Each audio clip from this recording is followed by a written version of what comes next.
Vintage Story has a wide array of weapons. Spears, swords, bows, and those curvy drifter slayer things. At the start of the game, anything can be used to defend yourself. I've been known to throw a rock or two. If you're like me, you probably have your go-to weapons and maybe you don't explore all the other weapon options in the game.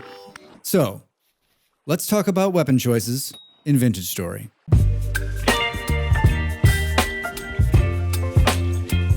Hi, it's Drax. This is the part at the beginning of the video that everyone skips. For those of you that didn't jump forward, enjoy watching and listening. Might you consider supporting me further by visiting my Ko-fi or clicking on the join button on this video? Alright, that's it. Back to the video. Here's a list of all the weapons you can craft and or loot in Vintage Story. The list breaks down into 3 categories: melee, ranged, and tools or other. In this video, we'll look at the options in each category. Remember that some weapons are class-specific and can only be used by that class, well, unless they're unlocked at the beginning when you set up the world. There are multiple ranged weapons in Vintage Story, and let's begin with the most basic one: stones. Yep, you can throw rocks in Vintage Story. Just another reason this game is so amazing! You can pick up a rock you find on the ground and throw it. Stones only cause 1 HP of damage, but it's better than nothing. Stones are much more effective when used with my favorite weapon in the game, the Sling. The Sling is a Malefactor class weapon and does 2.5 HP of damage. I know that it's not as powerful as the bow, and it's class locked, but the ease of use of the Sling and reloading means just looking around on the ground to find some stones, it just makes a great weapon. I'm a Malefactor for life, and I love using the Sling. Its strength is saying hello to bears at a distance. For me, the Sling equals fun. Hi, my name is Drax, and I'm not a bow user. This is mostly because I'm not a hunter, but it's more that I'm lazy. The arrow making process is it's not something that excites me. However, I have used a bow on a few occasions, and it's great. There are 4 types of bows. Yes, 4. Crude, simple, longbow, and recurve bow. The crude and recurve are limited to the hunter class. Here's a handy graphic showing you the durability of each as well as their attack power. Sure, it has more firepower than the Sling, but I don't think it's as much fun. Also, arrow choice will affect the damage the bow outputs, that's seen here. Arrows can be reused and picked up from the ground after firing, and there's a chance the arrow will break on impact, so you might lose a few. I think the moral of this story is always be making arrows. Spears are the hybrid weapon in the Vintage Story world. You can use them to poke bears and also hurl them in their general direction. This is my main melee weapon. I love the spear almost as much as I love the Sling. Its ease of use and versatility makes it a must-have on my toolbar. I'm also a big fan of carrying multiple spears for rapid fire mode. Spears can be made out of many types of materials, as seen here. Tin bronze has always seemed like the most accessible to me, but you have a lot of options. Another thing they don't teach you at spear school is that it can hit multiple times. Let's say you've nerd pulled up and you're fighting a not-so-friendly pig. You can use it to poke him, but you can also throw the spear at the pig and it will take multiple hits. I love it.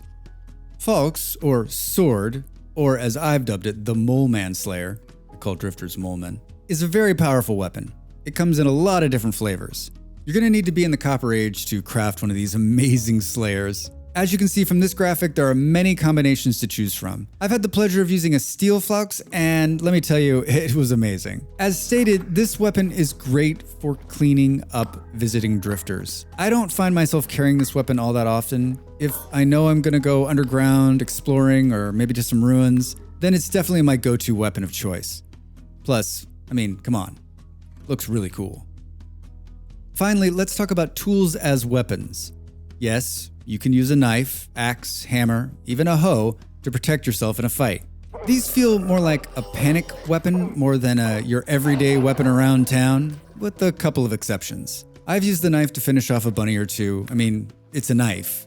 It worked, but I wouldn't recommend it. The wood axe is my go-to if I don't have weapons handy. This thing just slays, especially against drifters. Note that the durability does go fast when fighting. I think all the tools on the list are fine in a panic or as a last resort, but don't make it a regular thing. Fighting a bear with a hoe, it's deadly. Oh, one more to add to your arsenal, the Beenade. Yes, you heard me right. It's a grenade filled with bees. The first time I came across one of these lovely bee-filled beauties was in a box in a ruin. I was like, the hell is this? So I did what anyone would do. I picked it up and I threw it. Yep, bees exploded out of it. Did you know these bee balls of fun can be crafted? Once crafted, you just target a skep with an empty Beenade and wait for it to fill. I'm not sure how effective these are in battle, but they sure are fun. Link to this one is in the description. Weapons in Vintage Story are found throughout the world. In the early game, this is one of the many reasons to seek out ruins. Finding a metal spear or flax early on can help you survive those initial encounters. Another way to get a copper or bronze spearhead is by panning bony soil. Panning has so many pluses in the early game, it really shouldn't be overlooked. I did a video on panning a while back, check it out, link at the top of the page. Those are just some of the options for arming yourself in Vintage Story. I've included some helpful links in the description below. What are your go-to weapons of choice? What did I miss? Share with me in the comments below. Thanks for watching. I'll see you soon. The video's over. Now it's time for you to do your part. Follow, like, and subscribe, and I'll see you next time.